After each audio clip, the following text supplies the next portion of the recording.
हरियाणा की राजनीति में भारतीय जनता पार्टी ने आज इतिहास रच दिया है, क्योंकि जिस तरह से कोई भी दल तीसरी बार हरियाणा में लगातार सरकार नहीं बना पाया, ये इतिहास भारतीय जनता पार्टी ने वर्ष 2024 में रचा है।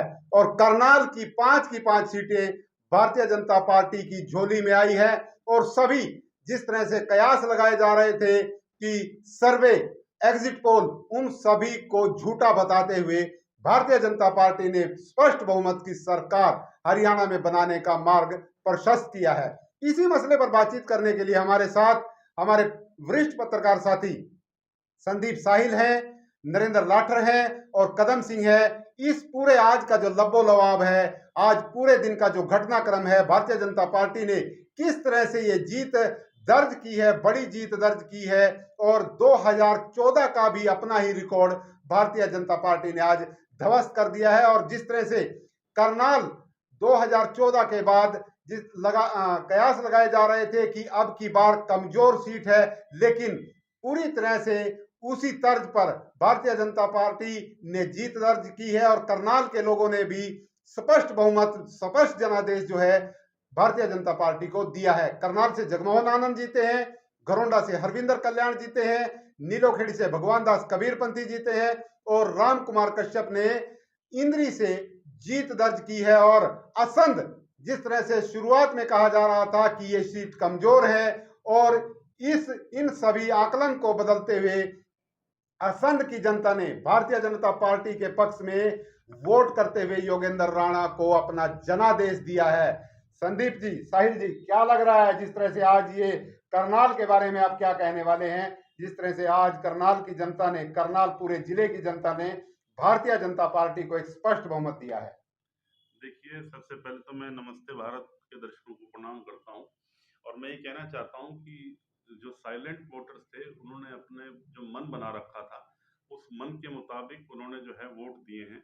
उन्होंने 10 साल के जो भाजपा का जो कार्य देखा, उसको समझा, उसको जाना और उस पे उन्होंने स्टैंप लगाई है। एक्चुअली जनता जो है ना, वो शांति, सहयोग और वो चाहती है और उनको लगा कि इसमें जो है बीजेपी के कार्यकाल में जो कुछ काम हुआ वो ठीक हुआ और उन्हीं नीतियों पे चुपचाप उन्होंने जो है सहमति जताई। एक बात जो बहुत इंपॉर्टेंट है वो मैं कहना चाहता हूँ कि व्यक्तिगत छवि भी इस चुनाव के अंदर बड़ी देखी गई और व्यक्तिगत छवि पे भी वोट लगाए गए, स्टंप लगाई गई।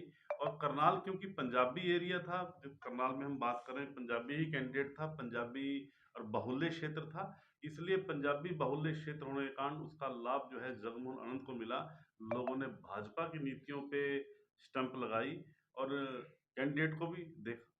जी, इसके बाद जिस तरह से मनोहर लाल यहाँ से 2 बार विधायक रहे, नायब सिंह सैनी भी यहाँ से विधायक रहे, और शुरुआत में लोगों में चर्चाएं थी, क्योंकि अब की बार जो कांग्रेस पार्टी है, उन्होंने पूर्व विधायक सुनीता सिंह को सामने लाकर खड़ा किया था।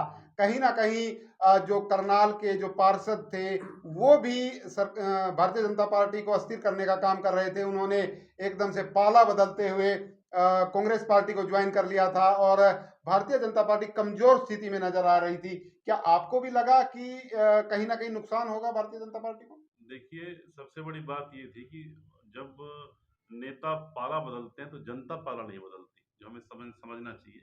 नेता ही पाला बदलते हैं, पार्षद पाला बदल सकते हैं। इस बात का प्रमाण इस चुनाव में मिल गया है।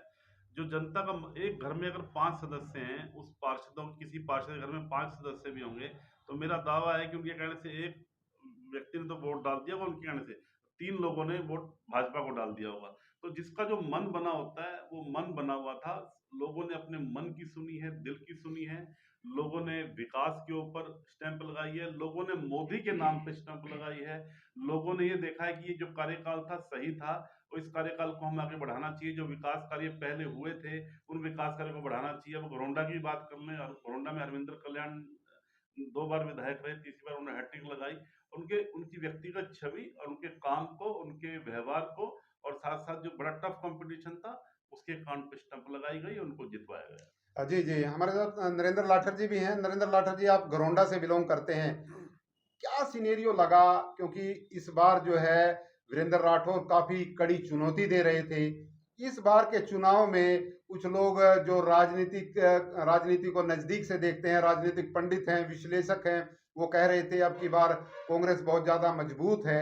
लेकिन फिर से जो है तीसरी बार घरोंटा की जनता ने हरविंदर कल्याण को अपना जनादेश दिया। तो आप क्या सोचते हैं इस बार? इसमें 2-3 फैक्टर मैं मानता हूँ।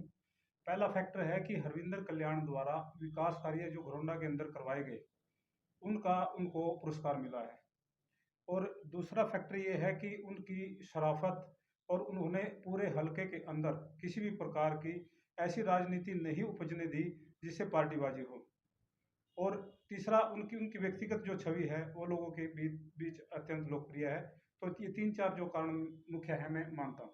जी, हम अगली बात जो है इंद्री की करेंगे। और कदम सिंह जी, राम कुमार कश्यप 2019 में आते हैं, उनको टिकट दिया जाता है, जीत दर्ज करते हैं, लेकिन 2024 आते आते उनकी टिकट का भी विरोध हो रहा था। उसके बाद जब वो चुनाव में गए तो वहां भी कुछ ना कुछ कमजोर स्थिति दिखाई दे रही थी, क्योंकि राकेश कंबोज उनके सामने थे।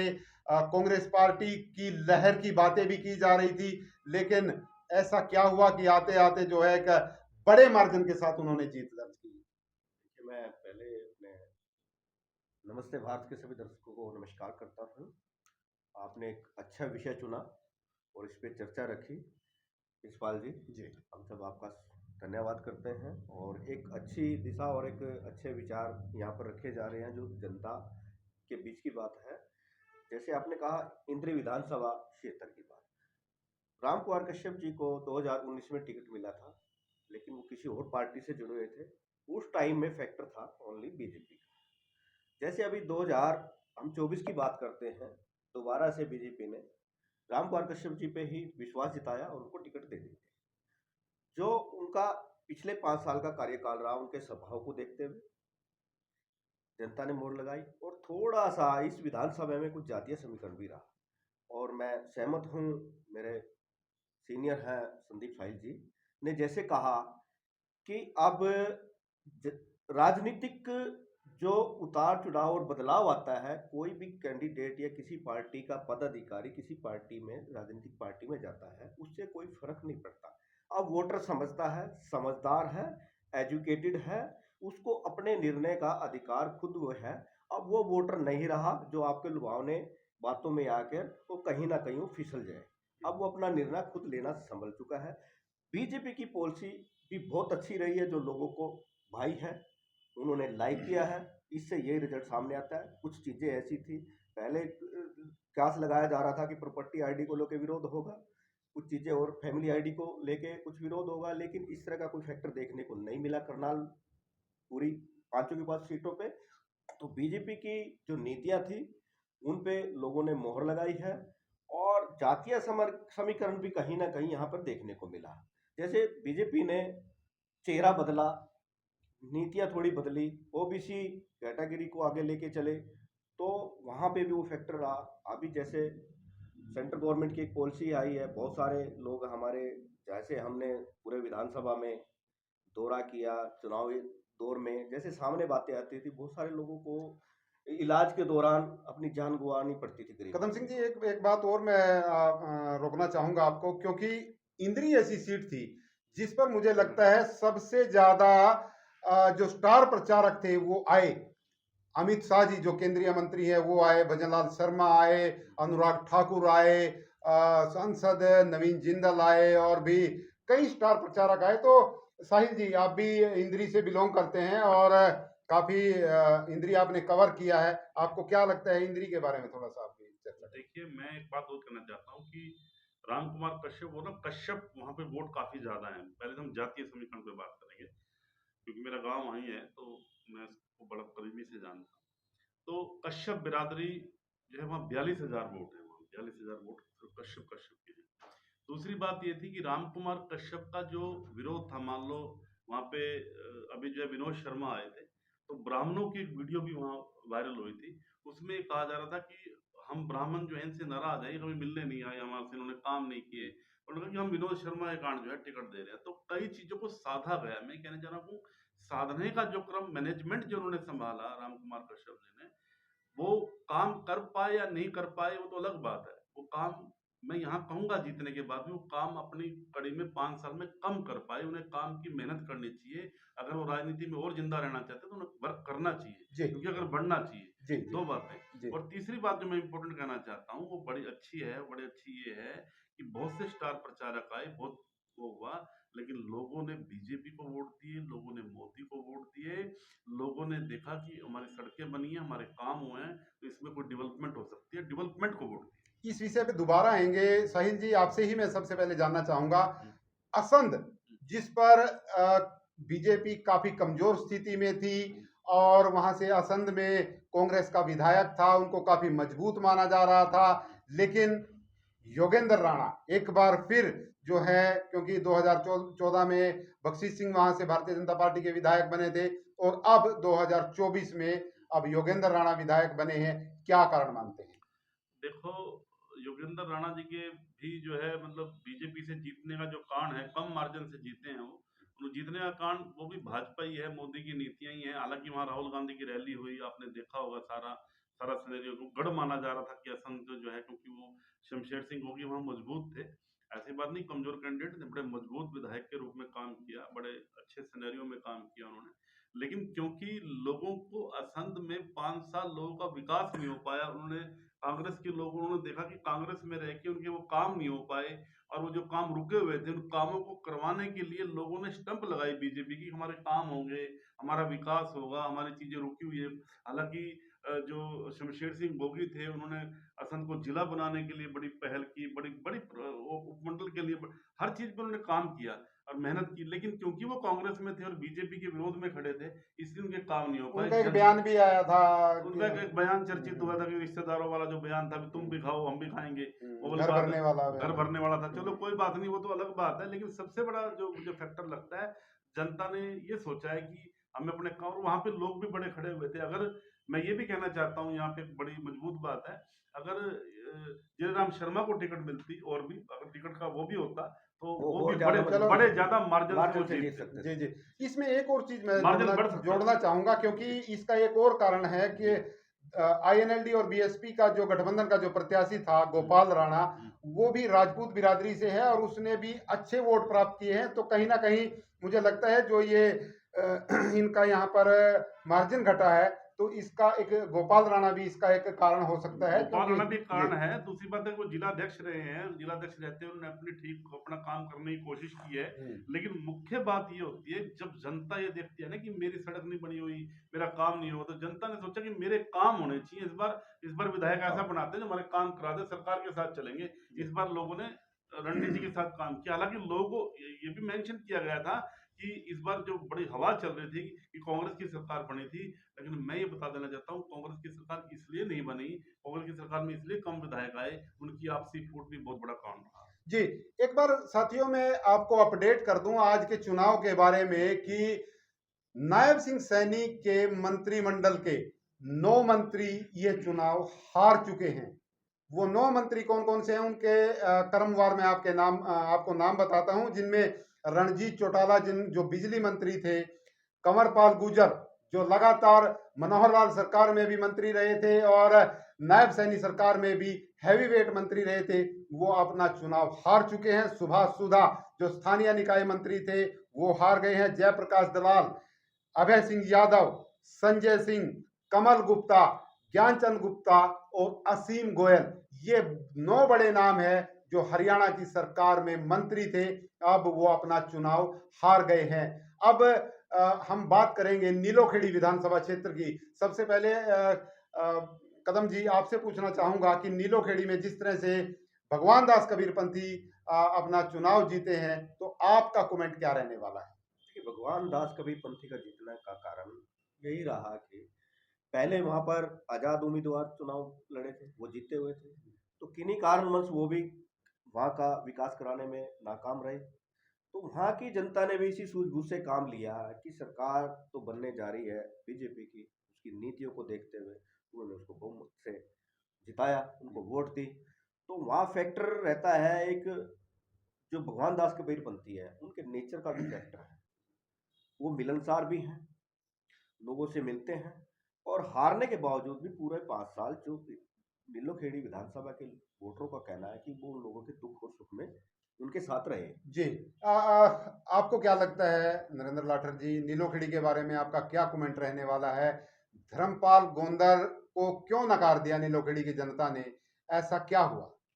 देखिए, धर्मपाल गोंदर जो है पहले आज़ाद विधायक बने थे, उसके बाद वो बीजेपी के साथ चले गए।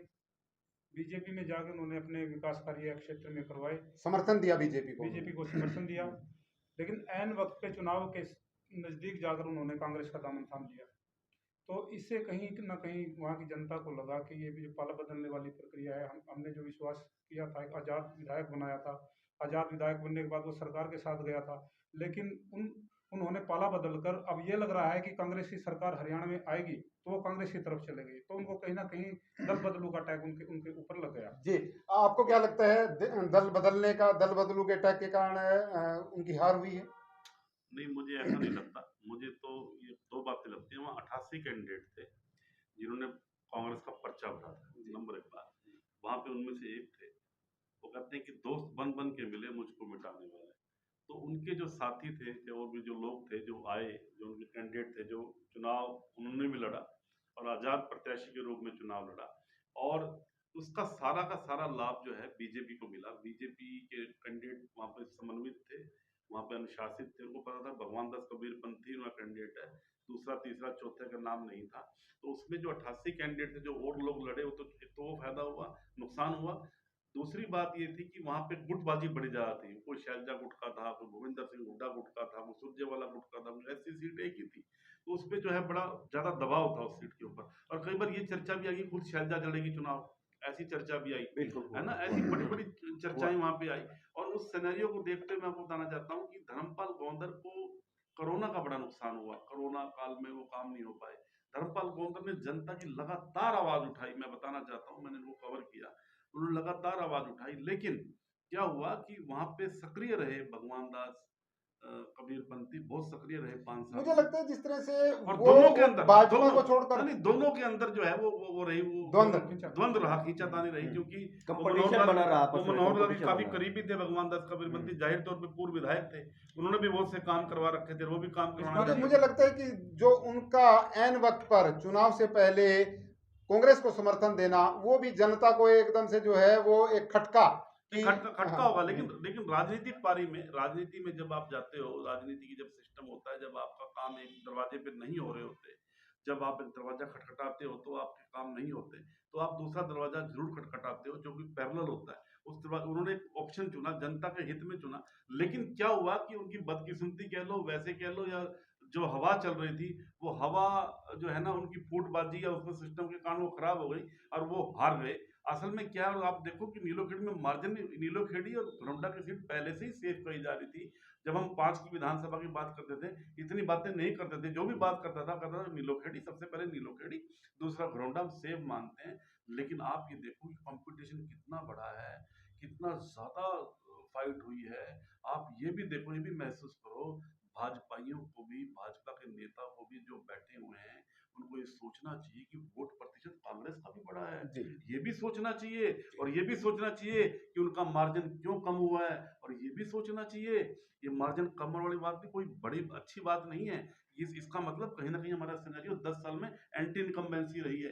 ये भी सोचने का विषय है, नेताओं को ये सोचना चाहिए, गंभीरता का विषय है। वो अंदर से सोचें, बताएं ना, हमें बताने की जरूरत नहीं है, खुद अंदर से चलिए, सोचें, इस पर विवेचन करें। आखिरी कमेंट आपका लेंगे, जी। लेकिन उससे पहले जी, मैं जी, आपको जी। साथियों जानकारी जी, दे जी। दूं कि आज का जो सबसे बड़ा घटनाक्रम है, जी। इस प्रदेश के पूर्व उप मुख्यमंत्री दुष्यंत चौटाला अपना चुनाव हारे और इसी के साथ वो 5वें स्थान पर रहे। दुष्यंत चौटाला के बारे में कहा जा रहा था कि वो अपना चुनाव हारेंगे लेकिन 5वें स्थान पर रहेंगे, ऐसा किसी ने नहीं सोचा था। उसके साथ साथ भव्य बिश्नोई जो भजनलाल के पोते हैं, वो अपना चुनाव हारे हैं, और 57 वर्ष में जब से वहां पर भजनलाल परिवार चुनाव लड़ रहा है, तब से लेकर अब तक इस सीट पर भजनलाल परिवार कभी चुनाव नहीं हारा, लेकिन भव्य बिश्नोई इस चुनाव में हार गए हैं। उनको चंद्र प्रकाश जो पूर्व आईएएस अधिकारी रहे हैं, उन्होंने इस चुनाव में हराया है। साथ ही गोपाल कांडा भी अपना चुनाव हार गए हैं, गोकुल सेतिया ने उन्हें अपना चुनाव ये चुनाव हराया है। बड़े घटनाक्रम इस चुनाव में हुए हैं, इसको लेकर हम एक लंबी चर्चा बाद में करेंगे। लेकिन आखिरी कमेंट जो है आज के चुनाव पर, सबसे पहले नरेंद्र जी, आपको क्या लगता है आखिरी कमेंट जो है आज के 5 सीटों पर जो चुनाव हुआ है उसको लेकर आप क्या कहेंगे? देखिए, हरियाणा का इतिहास रहा है कि ये कई बार है ना चौंका देता है। तो यहाँ की जनता इस तरह के मैंडेट देती है कि लोग विवश हो जाते हैं चौंकने पर। पिछली विधानसभा चुनावों के अंदर भी कई जो मंत्री जो हैं वो हारे थे, इस बार भी आ रहे हैं। लेकिन अगर करनाल की बात की जाए तो पूरे करनाल के अंदर भारतीय जनता पार्टी का पिछले कुछ समय से प्रभाव बढ़ा है। जब से मनोहर लाल जी यहाँ से विधायक बने और उसके बाद मुख्यमंत्री बने, उसके बाद से और ख़ास तौर पे रोड बिरादरी बहुल्य ये क्षेत्र है और रोड बिरादरी को भारतीय जनता पार्टी अपने पक्ष में खींचने में कामयाब हुई है। और भगवान दास जो कबीरपंथी वहाँ से विधायक बने नीलोखेड़ी से, उसमें भी रोड बिरादरी की एक बड़ी भूमिका रही है।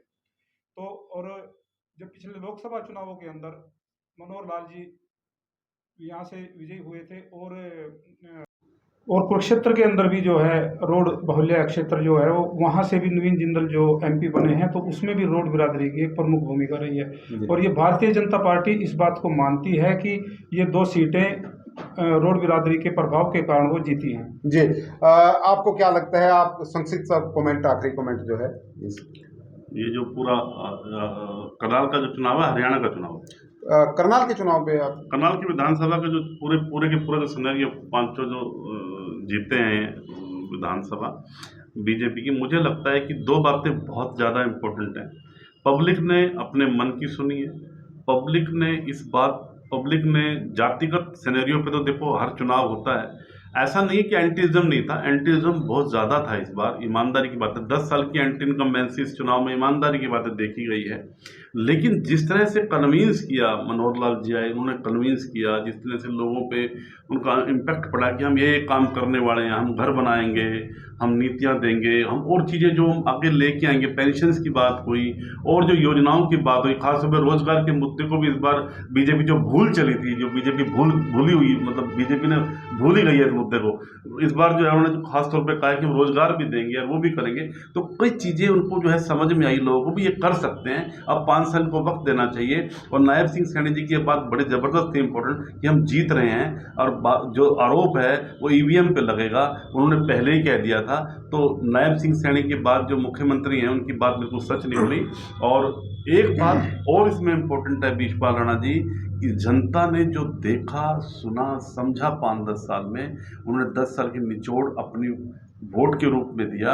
और वोट के रूप में ये भी कह के दिया कि आपको हम वोट तो दे रहे हैं, लेकिन ये मान के चलना कि ये जो हैट्रिक बनाई जा रही है उसके बाद जनता जो है वो चांस नहीं देगी अगर बीजेपी नहीं संभली तो। इसमें एक बात और कहना चाहूँगा विश्वाल जी, जैसे नायब सैनी जी मुख्यमंत्री बनाए गए और 56 दिनों में उन्होंने 127 घोषणाएं की, वो ताबड़तोड़ घोषणाएं थी और जनता को लगा कि ये सब घोषणाएं हमारे हित में हैं। समय की कमी है, कदम सिंह जी आप क्या इसमें कमेंट, आखिरी कमेंट क्या रहने वाला है? देखिए, स्टार्टिंग में जब चुनाव आया तो टिकट का बंटवारा हुआ, कहीं ना कहीं हमारे करनाल या पूर्वी प्रदेश की वोटर्स कंफ्यूज थे। जैसे आपने कहा, बड़े रैलियां हुई, बड़े नेता आए, सेंटर के जैसे ही नेता आए, उन्होंने अपनी अपनी पॉलिसियाँ रखी, उनकी बात रखी, तो कहीं ना कहीं वोटर का माइंड बदलता चला गया, जिससे उनको लगा कि बीजेपी की बात उनके समझ में आई। तो जहां अब तक हुआ, तो ये बात संदीप साहिल जी ने जैसे कहा, मैं उनकी बात से सहमत हूँ कि अब इस बार जो मौका दिया है वो जनता ने बड़े सोच समझ के दिया है कि अगली बार अगर हमारी बात नहीं सुनी गई तो अगली बार हम इस प्रकार का मौका नहीं देंगे।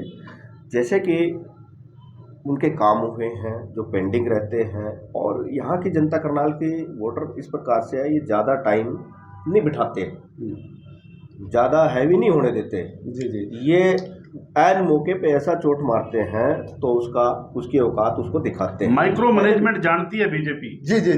तो आप सभी साथी आए, आपका बहुत बहुत धन्यवाद। लेकिन एक बात मैं आपको बता देता हूं कि इस चुनाव में राहुल गांधी जब हरियाणा में आए, मैं असंध की बात करूंगा, असंध में आकर उन्होंने 15 मिनट विदेश जाने वाले युवाओं के बारे में ही बात की, लेकिन लोगों ने इस बात को सिरे नहीं चढ़ाया, अपने जहन में नहीं बिठाया, क्योंकि जो विदेश जाते हैं युवा, वो कामकाज के लिए जाते हैं, आजीविका के लिए जाते हैं। उन्होंने करनाल के मुद्दे को नहीं उठाया, उन्होंने प्रदेश के असली मुद्दों को नहीं उठाया, जिसके कारण कहीं ना कहीं उनकी बात पर लोगों ने विश्वास नहीं किया। और इसके साथ साथ जो करनाल की 9 की 9 लोकसभा क्षेत्र की जो सीटें आई हैं, कहीं ना कहीं मनोहर लाल ने अपने आप को साबित करने का काम किया है। और जो उनकी सीट का बदलाव किया, नायब सिंह सैनी को मुख्यमंत्री बनाया, तो हरियाणा की जनता ने उनको बम्पर सीटें देकर एक बार फिर जिता दिया है। उनको हरियाणा की ड्राइविंग सीट पर बिठाने का काम किया है कि वो 5 साल आए और इस हरियाणा की कायाकल्प करने का काम करें। अब पूरी तरह से अब किसी तरह की कोई बैसाखी अब उनके लिए नहीं है। वो पूरी तरह से फ्रंट फुट पर आकर अब अपने चौके छक्के लगा सकते हैं। लेकिन मनोहर लाल जी फिर भी बब्बर शेर बने रहेंगे, पहले वो शेर थे, बब्बर शेर बने रहेंगे। तो ये सभी साथियों का विचार है। आप सभी बने रहिए नमस्ते भारत न्यूज के साथ। अगली खबर को लेकर एक बार फिर हम आपके साथ हाजिर होंगे। नमस्कार।